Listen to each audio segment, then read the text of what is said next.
que é ser humano? Do que somos constituídos, formados? O que nos diferencia das demais espécies que existem? E o que nos torna únicos entre os demais seres humanos? Por que eu vivo?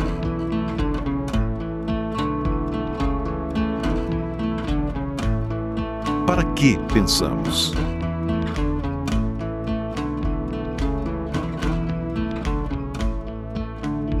E para que sentimos?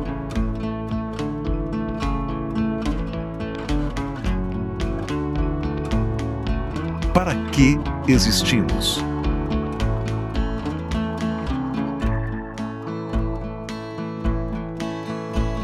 Como as montanhas, o homem guarda em suas entranhas riquezas ignoradas, que haverá de descobrir e utilizar se quiser atingir os elevados fins destinados à sua existência.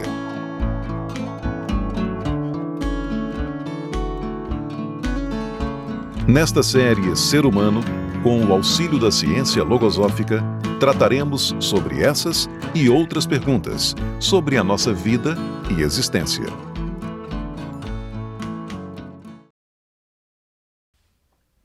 Oi, eu sou a Samara.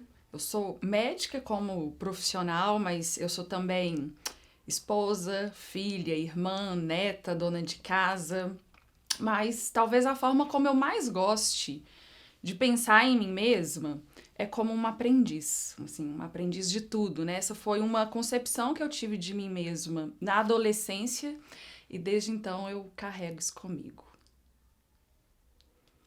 O que é ser melhor? Por que mudar? Por que o ser humano tem essa preocupação intrínseca em ser melhor? Ou essa vontade não é algo natural? Quando eu me propus e quis ser melhor? E quando a gente começa a ser melhor? Bom, eu revisitei as minhas memórias da infância, adolescência e juventude em busca de algumas dessas respostas. E mudar, a gente muda ao longo da vida, né? Embora algumas vezes aconteçam assim de duas pessoas que passaram muito tempo sem se verem, se encontrem e uma diz para a outra assim: ah, você não mudou nada, né? Continua a mesma pessoa, igualzinha, igual da última vez em que a gente se encontrou. E aí eu sempre me pergunto, será que isso é bom? Bom, mas quando eu fiz uma mudança, né, por minha própria vontade, na logosofia, inclusive, a gente chama mudança de câmbio, então às vezes pode ser que eu use esse outro termo aqui, tá? E eles são sinônimos. Eu não me recordo de uma decisão consciente de querer ser melhor antes de estudar logosofia.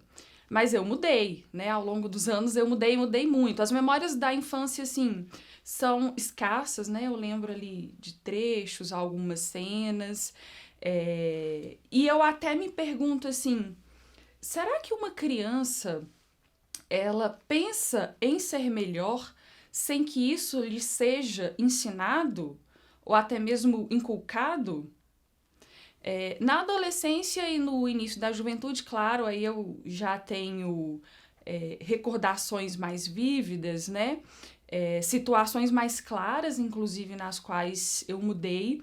E eu me recordo especialmente de dois eventos que eu quero compartilhar aqui com vocês. E aí eu vou deixar essa pergunta assim, o que nos leva a mudar? Eu vou falar a minha compreensão um pouco mais pra frente. O primeiro evento de mudança, assim, que eu quero compartilhar com vocês foi na adolescência. Eu me recordo de ter passado reiteradamente por algumas situações cujos desfechos me deixavam frustrada, não atendiam às minhas expectativas, né? Minavam a minha energia e às vezes eu passava dias assim mais cabisbaixa por causa de alguma desilusão, né? Não era algo assim tão extremo, mas, por exemplo, a apresentação de um trabalho que não tinha sido como eu queria, o resultado de uma prova, a nota de uma prova, né? Que muitas vezes nem era ruim, mas não era a nota que eu queria. E aí eu ficava assim, desmoronada por causa dessas situações. Eu me recordo, inclusive, de várias vezes em que eu chorava no colégio por causa desses eventos. E aí o pessoal tinha que entrar em contato com a minha mãe para que ela fosse me buscar, né? E aí eu saía antes do término daquele turno, por causa, né, de toda a situação que foi criada, né? No fundo, eu me recordo que eu ficava até chateada, assim, frustrada com esse tipo de situação, mas era algo que eu não conseguia controlar. Com o tempo, né, isso se repetindo, eu fui me dando conta de todos os prejuízos que essa forma, né, de lidar com a situação me causava. E aí, o que eu fiz? De alguma maneira, lá naquela época, eu me dei conta do tanto que a minha imaginação estava ampliada, né? Hipertrofiada, inclusive como que a gente denomina essas situações assim na logosofia. Claro que muito disso aí eu entendi, né? E tô dando os nomes agora, depois de estudar logosofia e entender essa situação, né? Mas naquela época eu passei a controlar um pouco as minhas expectativas, a me controlar nessas ilusões antecipadamente e me concentrar mais nos eventos, né, nos fatos, naquilo que de fato se apresentava e que tinha de real. E com isso eu passei a viver, claro, né, as situações com muito mais leveza, né, desfrutar daquilo que eu estava vivendo de maneira mais feliz. Como eu disse, depois que eu voltei e para compreender um pouco essa situação, hoje eu entendo que a faculdade da imaginação, né, ela é excelente. Ela nos permite criar, né, nos permite, enfim, criar projetos, mas quando ela está aumentada, ela nos desconecta da realidade, né? E claro, nessas situações, muitas vezes acontecem da expectativa não ser atendida com a realidade e aí acontecem esses momentos de frustração.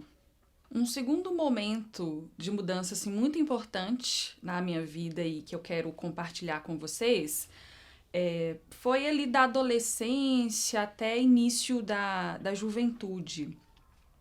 Na infância, os meus pais contam que eu era muito dócil, gostava de me relacionar com outras pessoas, né, me socializar, compartilhar os brinquedos. Mas na adolescência eu me recordo que começou ali uma mudança, talvez, de modalidade e que foi se acentuando cada vez mais com o tempo, né? Então era uma modalidade assim em que eu queria ter poucos amigos, né? Ficar mais restrita ali no meu vínculo de convivência. Não gostava muito de socializar, de sair, de conhecer novas pessoas. E foi assim, inclusive, que eu entrei na faculdade. Obviamente, isso tirava de mim muitas oportunidades, né? É interessante que eu me recordo assim, que eu não gostava nem mesmo de me arrumar, porque eu não queria chamar atenção, né? Eu queria passar desapercebida pelos lugares. Mas, da mesma maneira, houve um momento em que eu entendi o tanto que essa característica estava me prejudicando, né? Não estava me favorecendo e me tirando muitas oportunidades. E isso me deixava triste também. Eu precisava interagir com mais pessoas e houve um momento, então, né? Foi inclusive um momento bem específico em que uma chavinha mudou. Foi no 4º período da faculdade. E aí eu me propus a cuidar mais de mim, participar de atividades, né, me interessar por aquilo, inclusive, que a princípio nem me interessava, mas me permitir conhecer coisas diferentes. E isso foi interessante porque foi por causa dessa mudança, inclusive, que eu acho que anos depois eu conheci até a própria logosofia, né, por me permitir conhecer algo novo.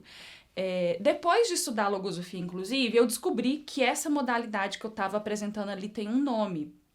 Ela é a propensão ao isolamento e tem uma série de características ali que a define, como, por exemplo, ela é alimentada por pensamentos de indiferença, de falta de confiança em si mesmo, nos torna e alimenta, inclusive, o egoísmo, porque nos distancia das demandas de outras pessoas, enfim, todo esse conhecimento, né, tem me sido muito útil, não só para eu conhecer um pouco mais de mim mesma, né, tomar consciência desses processos de mudança pelos quais eu passei, mas também até para auxiliar outras pessoas, né, às vezes reconhecer um pensamento que tenha afinidade, semelhança com essas características e esses pensamentos que eu apresentava lá atrás, né, e poder colaborar, enfim, com essas pessoas. O que essas experiências têm em comum? Lá atrás eu fiz a pergunta sobre o que nos leva a mudar. E em ambas as experiências teve um fator aí que eu destaco em comum, que foi o sofrimento, né? O desapontamento, os resultados ruins. Mas, obviamente, a gente não muda só por isso. Tem outros fatores que nos levam a mudar. Inclusive, a própria consciência da necessidade da mudança. Onde a mudança começa? Para mim, ela começa na mente. Eu decido mudar, mudo os meus pensamentos, os meus propósitos, as minhas aspirações e depois isso se materializa no mundo físico, né, na realidade mesmo. E esse domínio desses processos que acontecem na mente, né, esses câmbios, essas mudanças que acontecem na mente e depois a materialização delas é um campo experimental que a logosofia tem me permitido aprofundar, né? Praticar cada vez mais e ampliar o domínio sobre isso aí. Com a logosofia, eu tomei contato com uma nova concepção do ser humano, né? Com a questão de que nós somos seres biopsicoespirituais, com o conhecimento das faculdades da inteligência, com o conhecimento dos sistemas mental e sensível e com o objetivo também do ser humano aqui nessa oportunidade de vida na Terra, que é de evoluir e colaborar com outras pessoas e entender sobre isso tudo tem me feito cada vez mais ter convicção de que nós somos seres que fomos feitos para nos aperfeiçoarmos por nossa própria vontade, né, e por uma determinação de nós mesmos, assim, sabe? E isso, todo esse conhecimento, inclusive, tem me auxiliado a realizar câmbios, né, mudanças de forma muito mais rápida e com resultados melhores, né? Hoje em dia, vocês devem consentir com isso, claro, eu entendo que as mudanças pelas quais a gente passa, elas não têm que ser motivadas só pelos resultados ruins que a gente coleta ao longo da vida, né? Então, tem dois aspectos, assim, nos quais eu tenho concentrado, inclusive, a minha observação, que são o de reconhecer pensamentos na minha mente, sobretudo aqueles que eu considero que são indevidos, e atuar neles antes que eles tomem forma, né? Antes que eles sejam executados, e com isso eu corrijo alguns problemas antes deles mesmo existirem, né? Eu corrijo na mente. E outro aspecto é o de tomar cada vez mais consciência desse processo, porque com isso eu vou sedimentando, né? Ratificando ali acertos, e isso faz parte daquele processo de domínio desses eventos que acontecem na mente e se materializam, né, no mundo físico. Eu falei anteriormente sobre essa questão de ampliar o relacionamento com outras pessoas. E depois de estudar a logosofia, tem um campo, né, em que eu tenho me dedicado mais, inclusive, que é não simplesmente conhecer mais pessoas, mas estreitar o laço com aquelas pessoas com as quais eu já convivo, inclusive com os meus familiares. E aí eu passei, né, e tenho passado cada vez mais a enxergar os valores dessas pessoas com quem eu convivo, respeitá-las mais, valorizá-las mais. E, claro, isso aí se repercute no meu convívio diário, né? Porque melhorou e tem melhorado cada vez mais. Mas, ainda assim, às vezes, acontece, por exemplo, de eu observar um pensamento que não é um pensamento bom na minha mente, né? Ele exerce pressão ali sobre a minha vontade e me faz reagir em relação a algo que uma pessoa faz ou comenta. E diante desse adestramento de observar esses pensamentos, o que eu faço? Eu tento controlá-los antes, por exemplo, de falar algo que eu não deveria falar, né? E desagradar outra pessoa. E com isso eu previno, né?